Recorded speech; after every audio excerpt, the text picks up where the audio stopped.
Tenga muy buenos días, doctora Rodríguez. Mi nombre es Laura Elena Alfaro Valladares. Soy estudiante de tercero Salud A. Este día le voy a hablar acerca del módulo que ya hemos estado recibiendo, que es el módulo Atención Primaria en Sexualidad y Afectividad. También le voy a hablar acerca de los conocimientos que yo he recibido acerca de los demás temas. He tenido muchos conocimientos acerca de esos temas. También le hablaré mucho de esos temas.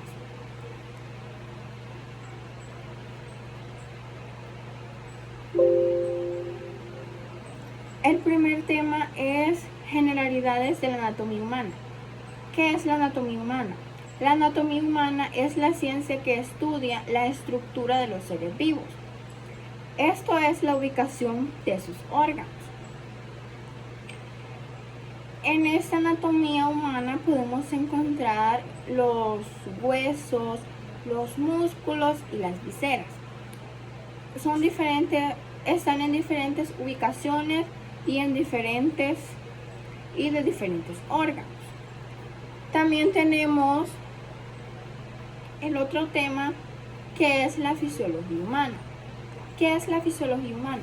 La fisiología humana es la ciencia que se encarga de conocer y analizar el funcionamiento de los seres vivos a partir de la reunión de los principios como los componentes de otras ciencias exactas. La fisiología humana está entendida como disciplina. Explica el funcionamiento del cuerpo humano. Eso sería sobre la fisiología humana. El aparato reproductor masculino. Como podemos observar, ese es el siguiente tema, que es el aparato reproductor femenino. El aparato reproductor femenino es un conjunto de órganos encargados de la reproducción de óvulos, la fecundación y el desarrollo del embrión. Este sistema está compuesto por genitales internos y externos. En los genitales internos, como podemos observar, tenemos las trompas de falopio. También tenemos los ovarios, también tenemos la vagina, el útero. Todos esos son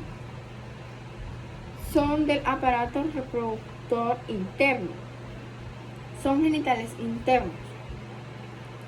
También le vamos a hablar sobre la vagina, que es de los internos. La vagina es un conducto muscular elástico que forma parte del aparato reproductor femenino. La vagina tiene funciones importantes. Una de las funciones importantes es que la vagina sirve como canal para el flujo menstrual de algunas mujeres.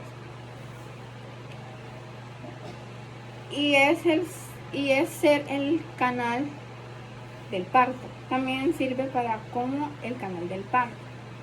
La vagina conecta con el útero y fruto de esta unión se forman dos bolsas. Que es el saco del fondo vaginal. Eso sería la vagina, que esto es de los genitales internos. También en los genitales internos, el aparato reproductor femenino, tenemos el útero. El útero, también conocido como la matriz, es un órgano hueco en forma de pera que se encuentra ubicado entre la pelvis femenina, la vejiga y el recto. Su función principal es nutrir y albergar el óvulo fecundado donde se desarrolla el embrión hasta su nacimiento. El útero, la función principal que tiene el útero es nutrir y albergar el óvulo fecundado donde se desarrolla el embrión hasta su nacimiento. Eso sería de genitales internos del aparato reproductor femenino. En el aparato reproductor femenino también tenemos los ovarios. El tamaño y la forma de cada ovario se aproxima al de una almendra. Los ovarios producen y almacenan óvulos que se liberan durante la ovulación. Los ovarios. ¿Qué son los ovarios? Los ovarios son glándulas reproductoras femeninas que tienen dos funciones. Una de las funciones principales que tienen los ovarios es que producen óvulos, ovocitos, o también secretan hormonas sexuales. Ese sería de genitales internos del aparato reproductor femenino.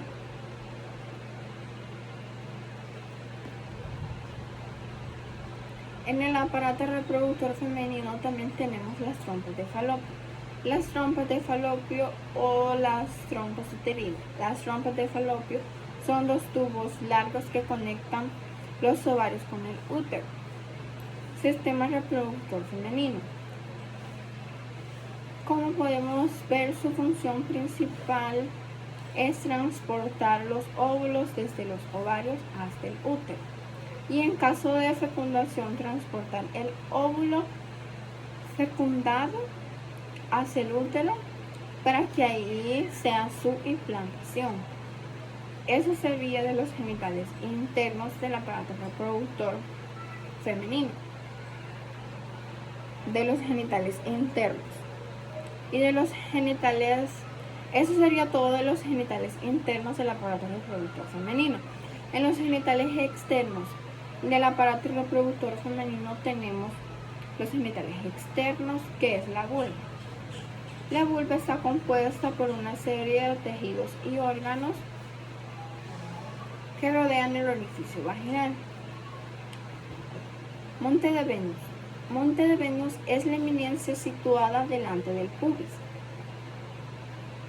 Entre las ingles está externamente recubierta por vello pubiano.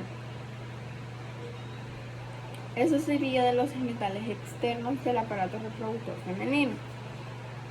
También tenemos en los genitales externos del aparato reproductor femenino tenemos los labios mayores. Los labios mayores son dos pliegues de piel que rodean el resto de los órganos de la vulva. Los labios menores, que son los labios menores. Los labios menores son dos pliegues de piel, solo que son más pequeños a los labios mayores y rodean el orificio vaginal.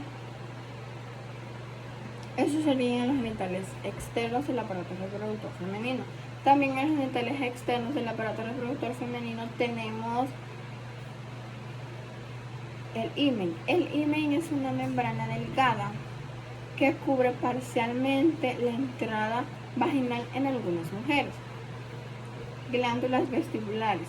Las glándulas vestibulares, también conocidas como las glándulas de Bartolino, son dos glándulas ubicadas a ambos lados de la abertura vaginal. Estas glándulas vestibulares son pequeñas glándulas que se encuentran ubicadas a ambos lados de la abertura vaginal. Como ya le había comentado del himen, el himen es la membrana delgada que cubre parcialmente la entrada vaginal en algunas mujeres. Eso sería de los genitales externos del aparato reproductor femenino. También tenemos los genitales externos del aparato reproductor femenino, que tenemos el vestíbulo de la vagina. El vestíbulo de la vagina es una zona anatómica ubicada entre los labios menores. El vestíbulo de la vagina es una zona anatómica que se encuentra ubicada entre los labios menores. Búlbulos del vestíbulo. Los búlbulos del vestíbulo son estructuras eréctiles localizadas a ambos lados de la abertura vaginal. Clítoris. El clítoris es órgano eréctil y altamente sensible, compuesto parcialmente o principalmente por tejidos cavernosos. Este está compuesto por tejidos cavernosos.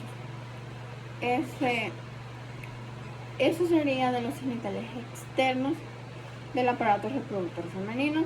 Como ya le había mencionado, el vestíbulo de la vagina. El vestíbulo de la vagina es una zona anatómica ubicada entre los labios menores. Eso sería de los genitales externos del aparato reproductor femenino. Ahorita le voy a hablar sobre la fisiología del aparato reproductor femenino. El aparato reproductor femenino funciona en ciclos. El sistema reproductor femenino funciona en ciclos y funciona durante 28 días regulados por hormonas como, aquí le voy a mencionar dos hormonas como estrógenos y progesterona. Esas serían las dos hormonas que son. Se entra la producción del óvulo de la preparación del útero para el embarazo. Esa sería parte de la fisiología del aparato reproductor femenino. Sistema endocrino. El sistema femenino comprende varias glándulas y hormonas que regulan el ciclo menstrual en algunas mujeres. Libera dos hormonas. Ahorita le voy a mencionar las dos hormonas. Una de las hormonas es que libera folículos estimulantes y la otra hormona es que libera luteinizante. Esas serían las dos hormonas que libera. Ahorita le voy a hablar sobre el aparato reproductor masculino. ¿Qué es el aparato reproductor masculino? El aparato reproductor masculino es un conjunto de órganos encargados de la reproducción de espermatozoides y de la reproducción sexual.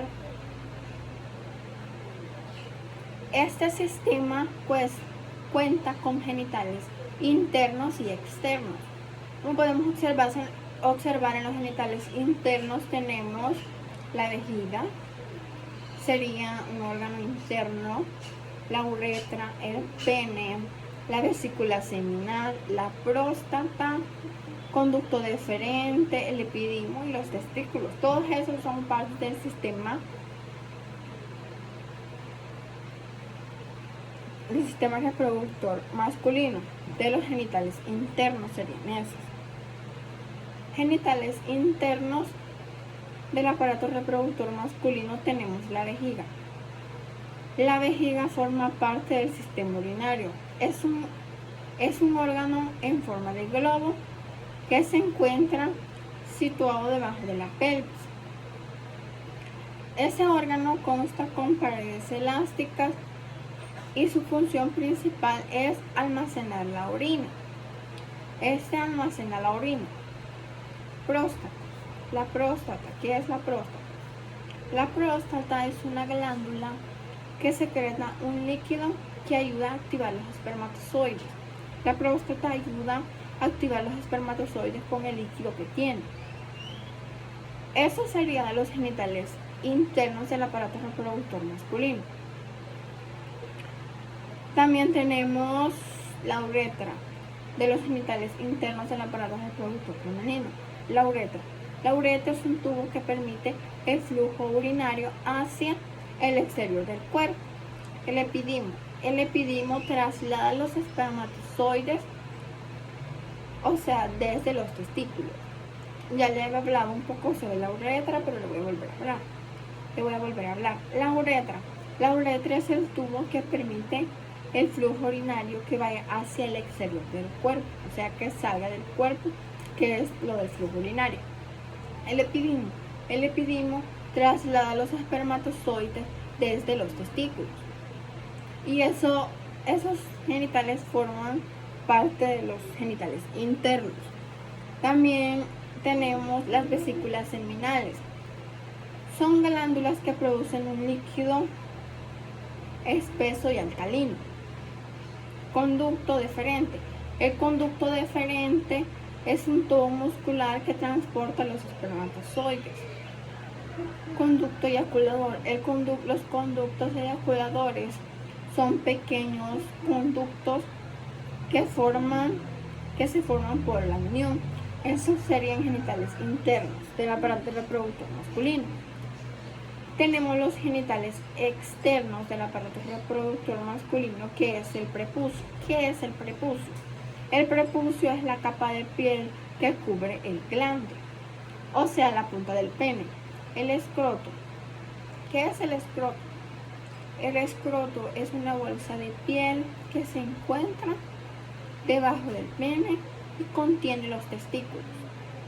El glande. ¿Qué es el glande? El glande, también conocido como la punta o la cabeza del pene, es desde el glande, que es una estructura externa que se encuentra en el aparato reproductor masculino del hombre. En los genitales externos del aparato reproductor masculino también tenemos los testículos. Los testículos producen los espermatozoides y la hormona masculina, que la hormona es la testosterona. Esa es la hormona que producida por los espermatozoides. Frenillo. El frenillo es una banda de tejido que conecta el glande, o sea, conecta el glande con el prepucio, piel que cubre el glande. Eso sería de los genitales externos del aparato reproductor femenino. Ahorita le voy a hablar sobre la fisiología del aparato reproductor masculino. El aparato reproductor masculino está diseñado para producir, almacenar y transportar los espermatozoides, así como para producir hormonas sexuales como la testosterona. El pene contiene cuerpos cavernosos y un cuerpo esponjoso, por donde fluye la sangre para agrandarlo. Fisiológicamente está diseñado para producir y almacenar los espermatozoides. Eso sería sobre la fisiología del aparato reproductor masculino. También le voy a hablar este sería el otro tema, que es la menstruación. Ahorita le voy a hablar acerca de la menstruación. ¿Qué es la menstruación? La menstruación es el sangrado vaginal que tiene lugar al inicio del ciclo menstrual en algunas mujeres.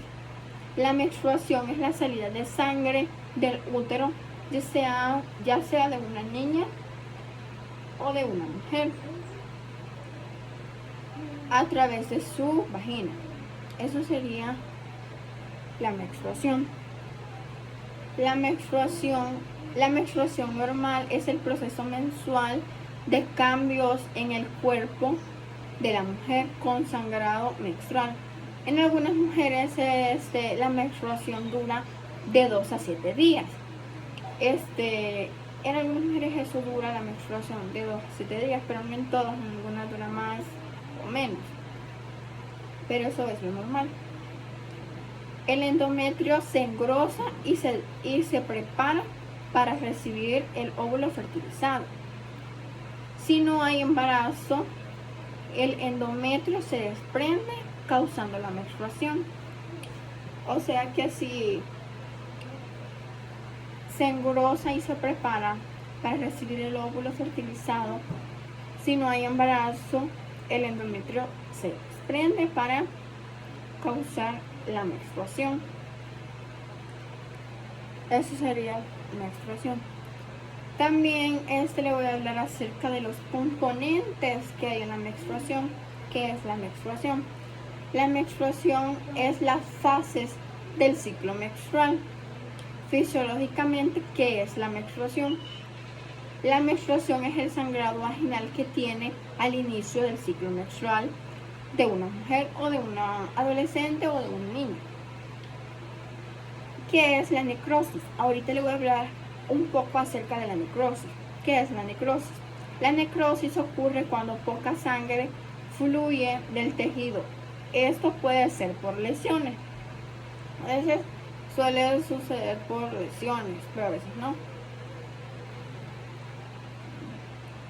Ahorita le voy a hablar acerca de los componentes menstruales. El ciclo menstrual está compuesto por varios componentes que ocurren en diferentes fases. Los principales componentes de la menstruación son sangrado menstrual, ese sería un componente principal, el sangrado menstrual, el tejido endometrial, la mucosa, las células madre. Esos serían los componentes menstruales. Ahorita le voy a hablar acerca de qué es la menarquía en la primera regla. ¿Qué es la primera regla en la vida? La primera regla en la vida se llama menarquía y se produce normalmente entre los 10 y los 15 años de edad de una niña. ¿Qué es la menopausia? La menopausia es el momento de la vida de una mujer en el que sus periodos cesan,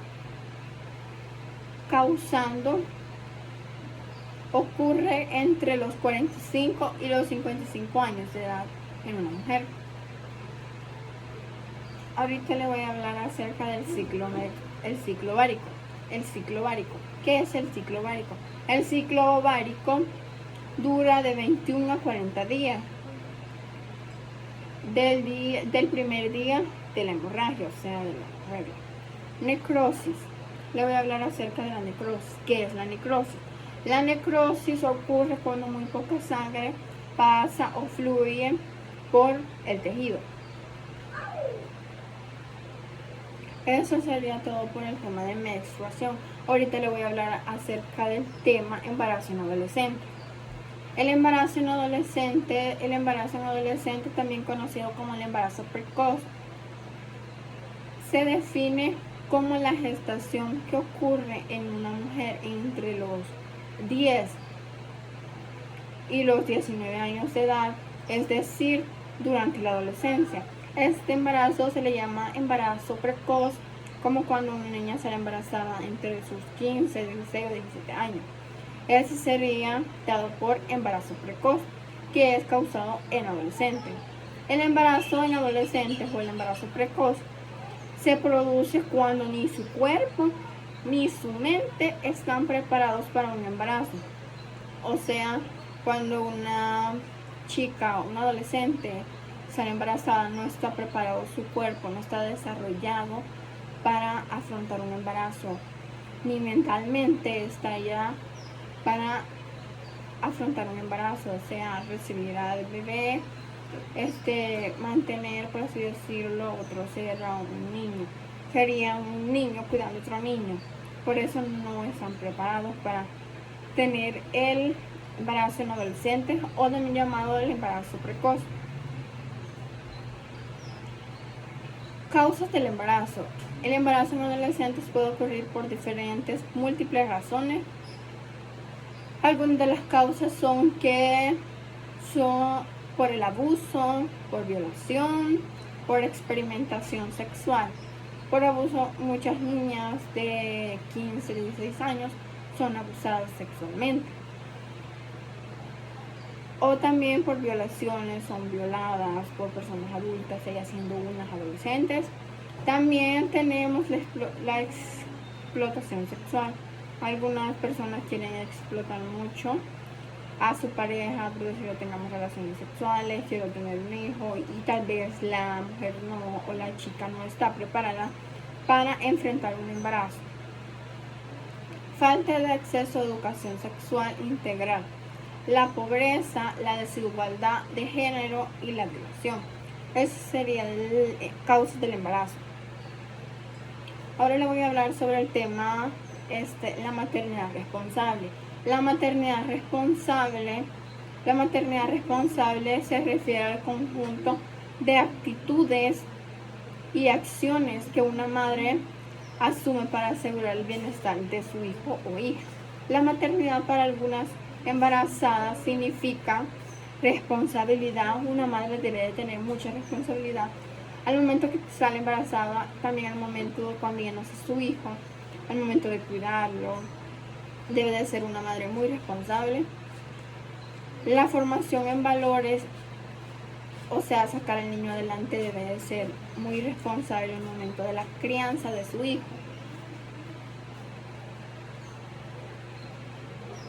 Paternidad responsable. La paternidad responsable se refiere al compromiso activo y compromiso de los padres en la crianza de sus hijos. Debe de ser un padre responsable, no como hay padres de que solo tienen a sus hijos y ya los dejan con su madre, ya no saben nada de ellos, de sus hijos. No, la paternidad responsable se basa en que él debe de estar en toda su crianza del bebé, desde el embarazo hasta todo su crecimiento debe estar un padre. Así sería un padre.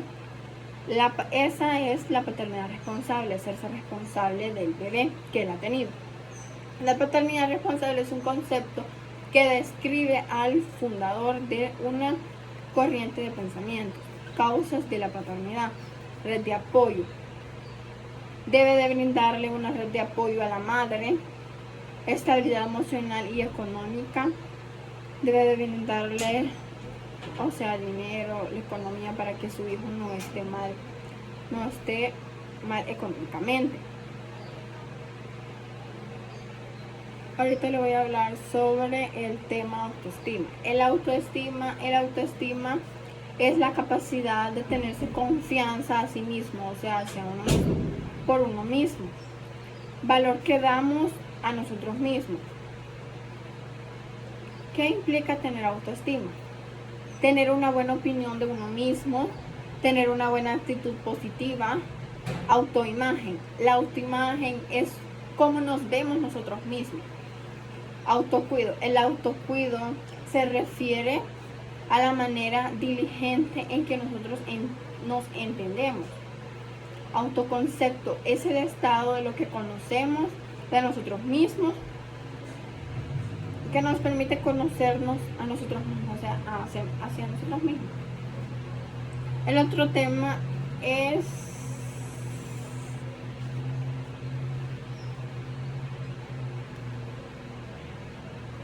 la sexualidad humana. La sexualidad humana se divide en varias ramas. Expresa los distintos sentimientos que constituyen a la atracción sexual por los demás. La sexualidad humana se define como un aspecto central del ser humano. El sexo se referencia a la anatomía de una persona, o sea que a menudo capta. La identidad sexual es el patrón de atracción emocional, romántico sexual que se le brinda a los demás. El otro tema sería ley nacer con cariño. Ley nacer con cariño. Este tema proviene a un enfoque más respetuoso y sensible. Cuando nosotros vamos a tener un parto, debemos de ser unas personas muy respetuosas y sensibles al momento de atender el parto, ya sea con la madre o con el bebé. Garantizar el ejercicio y disfrute pleno de los derechos de todo niño o niña. Debemos de respetar sus derechos, que debe de ser tratado con mucho amor y mucho cariño. Debemos de ser respetuosos al momento de, ya sea de administrarle sus medicamentos o de brindarle algún apoyo. Al momento que lo estamos cuidando, debemos de ser muy respetuosos con el niño y con la madre. Es una iniciativa que busca transformar la atención del materno infantil, priorizando el bienestar de la madre y del bebé. Nosotros que lo vamos a atender a la madre y al bebé, debemos de ver su bienestar, que tenga un buen bienestar físico y mental que puedan tener. Eso sería ley nacer con cariño. Proviene el enfoque más respetuoso y sensible que le vamos a brindar a ellos. Eso sería todo. Eso sería de ley nacer con cariño.